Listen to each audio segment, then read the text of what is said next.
Welcome to the Idea to Value podcast, where in every episode we highlight the latest insights into creativity and innovation from experts around the world. I'm your host, Nick Skillicorn.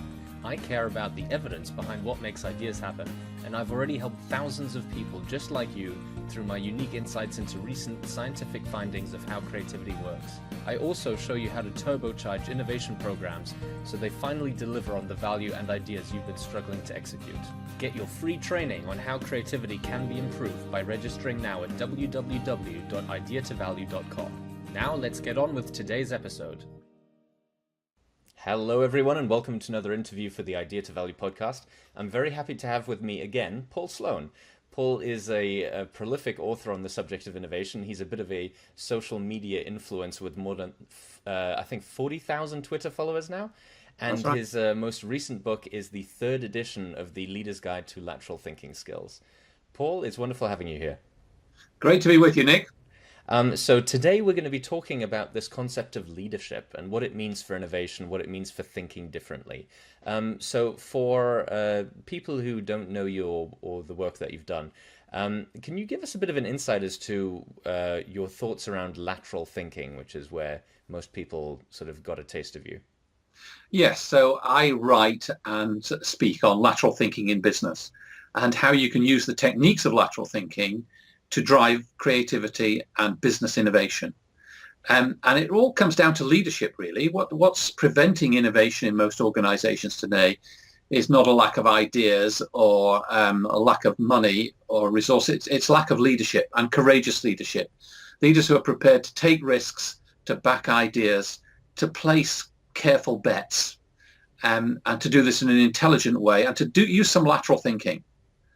The other day, there was a bee in my study here, and it was trying to get out. It could see the garden, and it wanted to get outside, and it flew against the window. And I opened a window nearby, but it wouldn't go there. It just kept pushing against the window, which was in front of it. And we're like that bee. Sometimes we just keep heading straight forward. We keep doing what we've done, what we know has worked in the past. We can see the goal ahead. We're pushing toward getting nowhere. And what we need to do is take a step backwards and sideways and try a different route. And is that what you mean by lateral thinking? Sort yes, of moving lateral in a means new way? It's not pushing harder. It's being smarter. It's trying a different approach. And that feeds into the very successful book that you're now writing, the newest edition of, The Leader's Guide to Lateral Thinking Skills. Yeah, and here's a copy of it, The Leader's Guide to Lateral Thinking. It's hot off the press, just available this week in the UK. And in it, I advise leaders how to unlock the creativity in their team and how to drive innovation by using lateral thinking techniques. And those techniques involve challenging assumptions, asking questions, displacing yourself deliberately so that you're forced to take a different point of view, employing random inputs, all sorts of things like that in order to just move across from one window to another. Now, one thing that I'm sure you get challenged on all the time is this concept of lateral thinking and puzzles. Are they just a new way to think of lots of new ideas? Or is it actually a different way of approaching things? It's a different way of approaching things. And the puzzles, the techniques that you use in the puzzles, you can use for business problems as well. And I use them in my workshops, and we have a lot of fun with the puzzles. And people get frustrated and stuck, and they have to. It forces them to come at the problem from a new direction, and that's what's needed in business. And sometimes they're just funny stories. I heard this story about a man who went to see a psychiatrist, and he said to the psychiatrist, "Can you help me?" And the psychiatrist said, "What's the problem?" He said, "Well, I can't get to sleep at night because every night I'm worried there's somebody under the bed, and I have this irrational fear there's somebody under the bed. And I've had it ever since I was a child. Can you help me?" And the psychiatrist said, "Yes, I can. We'll have a series of sessions, and we'll go right back to your childhood, and we'll unpick the problem, and I'll solve it for you." And the man said, "How much will that cost?" And the psychiatrist said, "You'll need about 10 sessions, and they cost about £400 each." And the man said, "Okay, I'll think about it." And the psychiatrist saw him a few weeks later, and he said, "What happened? Are you going to come for the treatment?" And the man said, "No, I discussed it with my barber, and he came up with a solution that solved the problem." And the psychiatrist said, "That's incredible. What did he say?"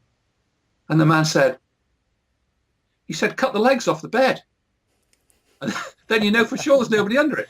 And, there's a routine academic, theoretical solution to a problem as there was there, which might have worked. And there's also an entirely different hack. And this is literally a hack the legs off the bed. But often there's a different route which will get you the result quicker, faster, easier. And it's a lateral route.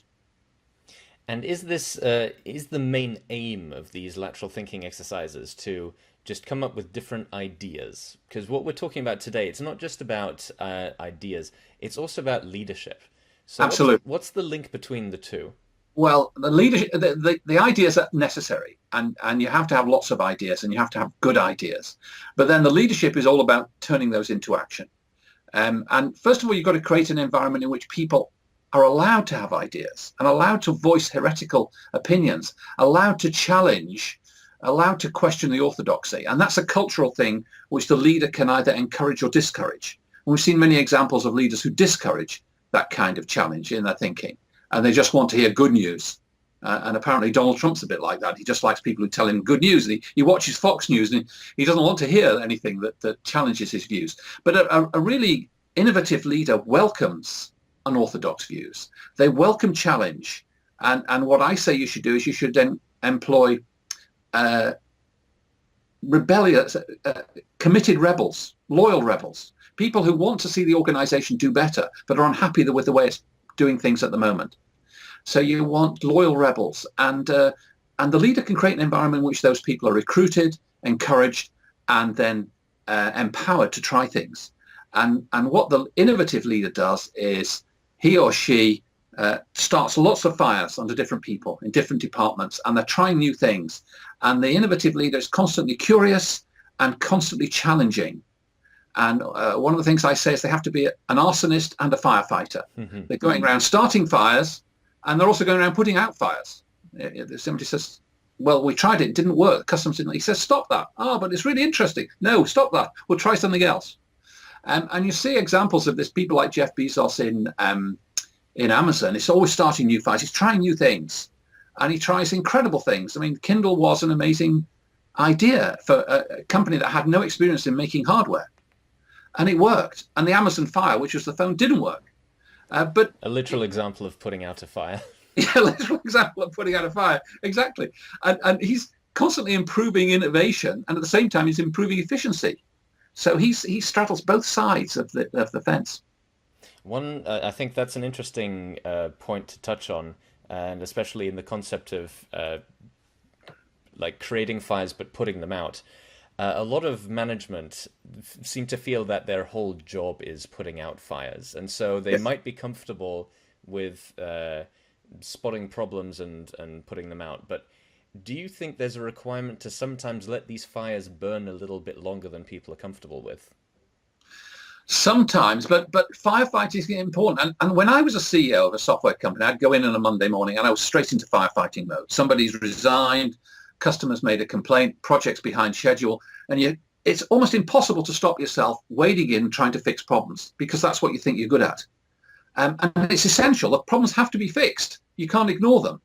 But at the same time, it means I wasn't concentrating on strategic things, which only the CEO can do, really. And what the leader has to do is delegate more of that stuff and focus and allocate time for strategic things, for whole new initiatives, for new partnerships, for new routes to market. And they can't take their eye off the ball, but they have to delegate some of that and step back sometimes. And it's a tough combination to master. I mean, being a CEO is one of the toughest things, because ultimately the company progress is your responsibility. And one thing you mentioned earlier touched a nerve with me in a good way. It's this concept of being courageous as well. Yes. So what do you mean by being a courageous leader?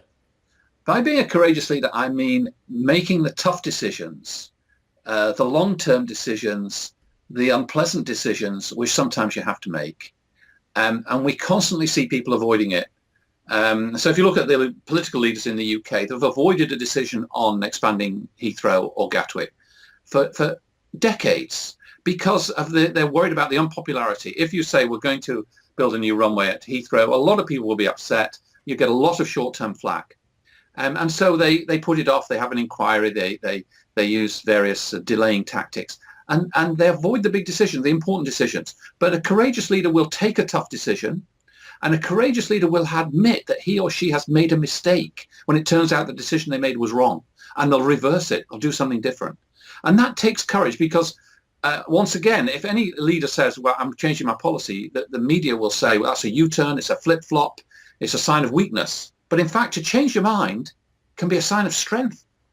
Why do you need courage to be innovative, though? Surely everyone will agree that trying out an innovation is a good thing, so it must be the easiest decision in the world. You'd think so. You would think so. But it's not that way, because in every organization there are antibodies. There are forces which are inimical to innovation, and they're mainly the existing products. So if you're making an existing product and you're making it really well, and some guy's got a crazy idea for some cheap, nasty replacement, you're not the people who are in production, who are in sales, who are behind the current product line will oppose it. No telecoms company came up with Skype. We're using Skype now, but no telecoms company could conceive it because it was so revolutionary, because it would threaten their core business. Free voice calls over internet would be a real threat. So nobody dared try it. And it would have taken a really courageous leader in a telecoms company to have backed an idea like Skype. So let's talk about some of these examples of courageous leaders, of lateral thinking leaders, because I think people love good case studies that they can sort of latch their teeth into. What's a good example of a recent example of a leader who's done the right thing and been innovative? Well, there are many examples. They tend to be quiet people. I mean, Jeff Bezos probably is the most high-profile innovative leader who I think is a great example. But Bill Gates is another. Ingvar Kamprad, the founder and leader of IKEA, who drives around in an old Volvo, and he treats all his customers as all his workers as colleagues.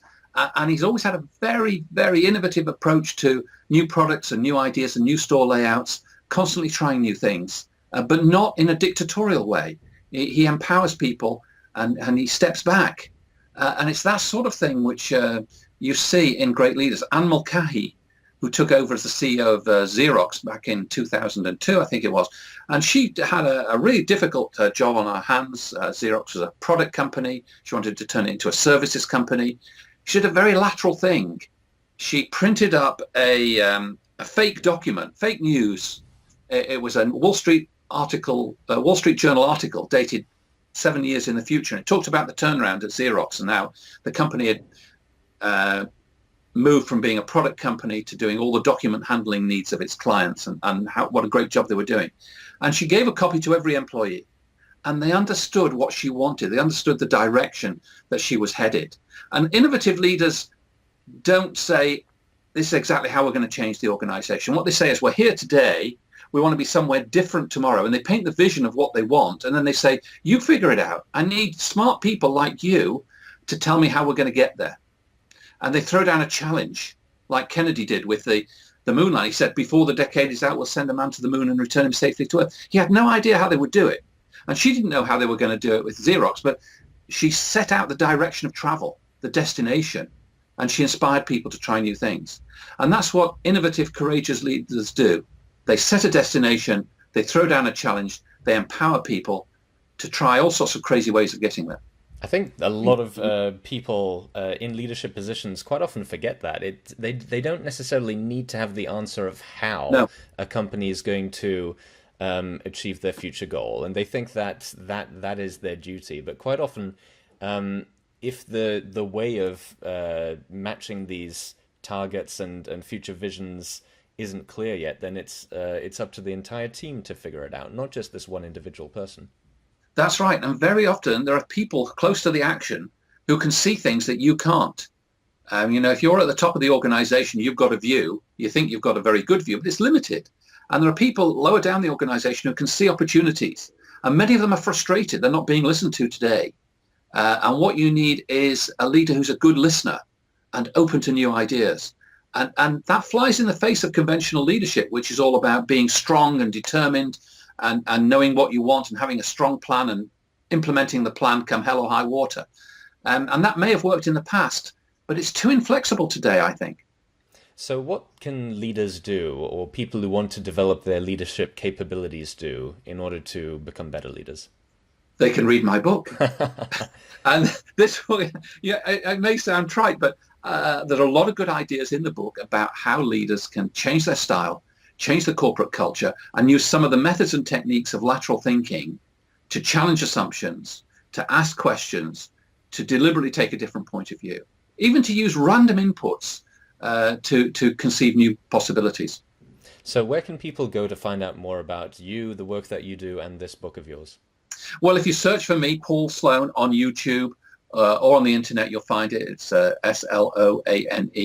My website is destinationinnovation.com.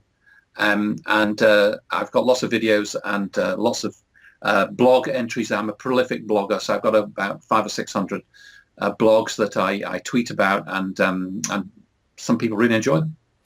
Paul, I mean, we've talked before. It's always wonderful having you as a guest here. I really recommend everyone check out his new book. I'll have links down in the description for this video and the audio. And yeah, Paul, it's been wonderful having you here, and I look forward to speaking again with you soon. It's been entirely my pleasure, Nick. Thank you very much. Today's episode was made possible by members of our premium Deep Creativity Training Program. For less than the price of half a candy bar per day, you too can get world-exclusive daily exercises which push your creativity past its comfort barrier to make you better able to generate ideas in all aspects of your life and work. Invest in yourself now by going to www.ideatovalue.com/deepcreativity and using coupon code PODCAST for 25% off your first order. And don't forget that if you found this episode interesting, to like and share it, and to leave us a review in your favorite podcast player. See you again in the next episode.